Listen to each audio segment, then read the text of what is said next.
Open हो रहा था। तब एडम लिसा को बताता है, जिस पर वो कहती है कि इस बॉक्स को तो मैंने उसी दिन खोल लिया था जब ये वाक्य पेश आया। और फिर वो विकी से पूछते हैं कि उसने उन्हें ये बॉक्स क्यों दिया जो पहले तो नहीं खुल रहा था और अब खुल चुका है और खाली भी है। जिस पर वो कहती है कि ये मैंने किसी घर की आइटम्स की सेल पर खरीदा था और मैंने इसको लिसा को गिफ्ट कर दिया। लेकिन रियलिटी तो ये होती है कि उस बॉक्स ने पहले तो विकी को अट्रैक्ट किया और फिर लिसा को, तभी तो उसने ये बॉक्स ओपन कर लिया था। लेकिन उन लोगों को इसके बारे में कोई आइडिया नहीं होता और फिर नॉर्मल लाइफ चलती रहती है। और फिर कुछ दिन गुजर जाने के बाद लिसा को अपने घर से कुछ महसूस होना शुरू हो जाता है जिसे वो बता भी नहीं सकती थी। जैसे अक्सर घर के मिरर्स में लिसा का रिफ्लेक्शन काफी अजीबोगरीब बिहेव करता। और एक सुबह जब विकी और लिसा योगा कर रहे होते हैं तब एक बार फिर लिसा को किसी बच्चे के रोने की आवाजें आती हैं। इस बात को वो विकी से भी शेयर करती है। वो काफी डर जाती है और फिर से चेक करने बेबी के रूम में चली जाती है और इस बार फिर बेबी क्रिब में एक बच्ची लेटी होती है, लेकिन अब वो पहले से बड़ी हो चुकी होती है। और अजीब बात तो ये होती है कि वो सिर्फ लिसा को नजर आ रही होती है, विकी को नहीं। फिर वो अपनी बहन को एक्सप्लेन करती है कि वो नॉर्मल है और वो वाकई एक बच्ची को देख रही है। फिर रात को एडम देखता है कि लिसा अपने बेड पर नहीं है। वो उसे देखने के लिए जाता है। तब लिसा उसे फायर प्लेस के पास खड़ी हुई मिलती है जो कि एक पेंटिंग को मुसलसल घूर रही होती है। वो एडम को बताती है कि हमारे साथ कुछ अजीब हो रहा है क्योंकि जब हमारे साथ हादसा पेश आया तब ये पेंटिंग ऐसी नहीं थी और अब ये पेंटिंग बिल्कुल बदल चुकी है। क्योंकि पहले उस पेंटिंग में ये था कि 4 बच्चे खेल रहे थे और उन्हें एक औरत बैठकर देख रही थी, लेकिन अब ऐसा कुछ नहीं हो रहा होता। और वाकई ही वो पेंटिंग बदल चुकी होती है क्योंकि वो औरत अब अपने बच्चों की तरफ नहीं बल्कि साइड पर देख रही होती है। और इस बात को सिर्फ लिसा महसूस करती है, एडम नहीं। और वो उसे समझाता है कि तुम अपने बेबी को खो देने की वजह से ऐसी हो गई हो, जिसकी वजह से तुम काफी अपसेट हो और तुम्हारी ऐसी हालत है। और फिर विकी के साथ भी एक अजीब चीज होती है जब वो नोटिस करती है कि मिरर उसका रिफ्लेक्शन एज इट इज नहीं दिखा रहा और मिरर में नजर आने वाली लड़की बैकी तो बिल्कुल भी नहीं लग रही थी। और फिर देखते ही देखते उसकी रिफ्लेक्शन उसे मारने की कोशिश करती है और उसके दिमाग पर ऐसा असर कर देती है कि वो अपनी बहन को बताए बगैर वहाँ से चली जाती है। लिसा को इस बात का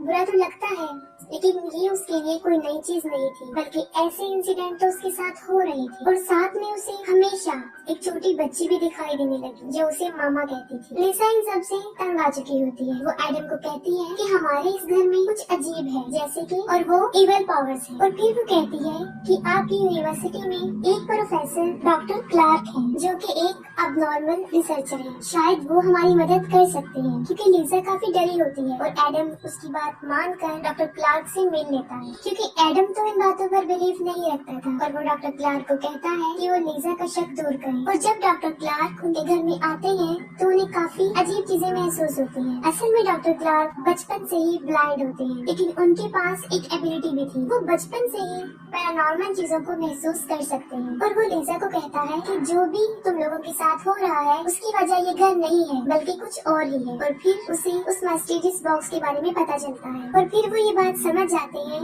कि एक अननोन इविल पावर थी जो उस बॉक्स में कैद थी। और जैसे ही उसे ओपन किया गया तो वो आजाद हो गई और जिसने भी उस बॉक्स को ओपन किया है वो उसके साथ ही है, तो वो चीज उनके साथ ही है। वो जहाँ जहाँ जाएंगी वो चीज उनके साथ होगी। ये बातें सुनकर एडम काफी गुस्से में आ जाता है और वो डॉक्टर क्लार्क को बाहर निकाल देता है और कहता है कि मैंने आपको ये कहा था कि आप लिसा का शक दूर करें, लेकिन आपने तो उसे मजीद डरा दिया। जिस पर डॉक्टर क्लार्क उसे समझाने की कोशिश करता है कि तुम लोगों को शायद पता नहीं है कि तुम कितनी बड़ी मुसीबत में हो, लेकिन वो उसकी कोई बात नहीं सुनता।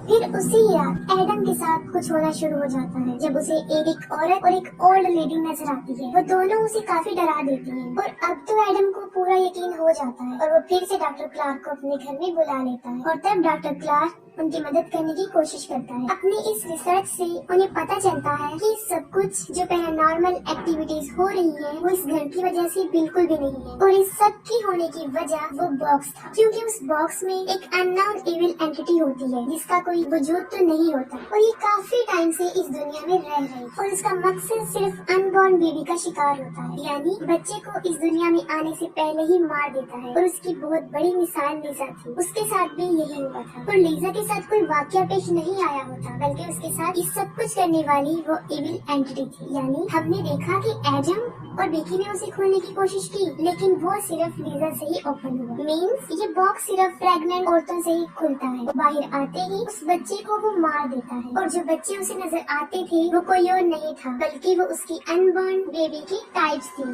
कि अगर वो इस दुनिया में आ जाती तो वो ऐसी हो, और वो बच्ची स्टेप बाय स्टेप बड़ी होकर ऐसी होती। जैसे लीजा को पहले छोटी सी बच्ची नजर आई थी, फिर उससे बड़ी, और फिर वो लेडी और ओल्ड लेडी, और वो बच्चे की ओल्ड वर्जन थी। और ये इविल एंटिटी ज्यादातर मिरर्स और पेंटिंग्स में होती थी, क्योंकि उसका कोई वजूद तो था नहीं कि वो दुनिया में रहती, और ये पावर लोगों के दिमाग को अपने कंट्रोल में करके उन्हें अजीबोगरीब चीजें दिखाती थी। और ऐसा उन तीनों के साथ कई दफा हो चुका था। और इस एंटिटी को मारा तो नहीं जा सकता, सिर्फ कैद किया जा सकता है, और इसे कैद करने के लिए सेक्रीफाइस करना पड़ता है। इसका मतलब ये था कि अगर उस औरत को मारा जाए तो वो एंटिटी कैद हो जाए। और यही वजह थी जब पहली फैमिली में आदमी ने अपनी बीवी को मार दिया, और उनके ही घर के सामान में लीजा को वो बॉक्स विकी ने दिया था, वहाँ से मिला था। और जंगल में नजर आने वाली औरत उस मरी हुई औरत की सोल थी, जो उस एंटिटी के साथ उस बॉक्स में कैद। लेकिन एडम लीजा को मारना नहीं चाहता था। एडम बहुत कोशिश करता है कि वो लीजा को इस मुसीबत से बचा ले, लेकिन ये एंटिटी लोगों को हिप्नोटाइज करती है, लोगों को एक दूसरे से मरवाती है। अब एडम भी हिप्नोटाइज हो चुका होता है, और वो उस आदमी की तरह लीजा को मार डालता है, और वो एंटिटी फिर से उस बॉक्स में कैद हो जाती है, और एडम जेल चला जाता है। और जाने से पहले वो बॉक्स को विकी को देता है। और अब ये सब कुछ विकी के साथ होने वाला था, क्योंकि वो भी प्रेग्नेंट। और इसी के साथ मूवी भी एंड हो जाती है।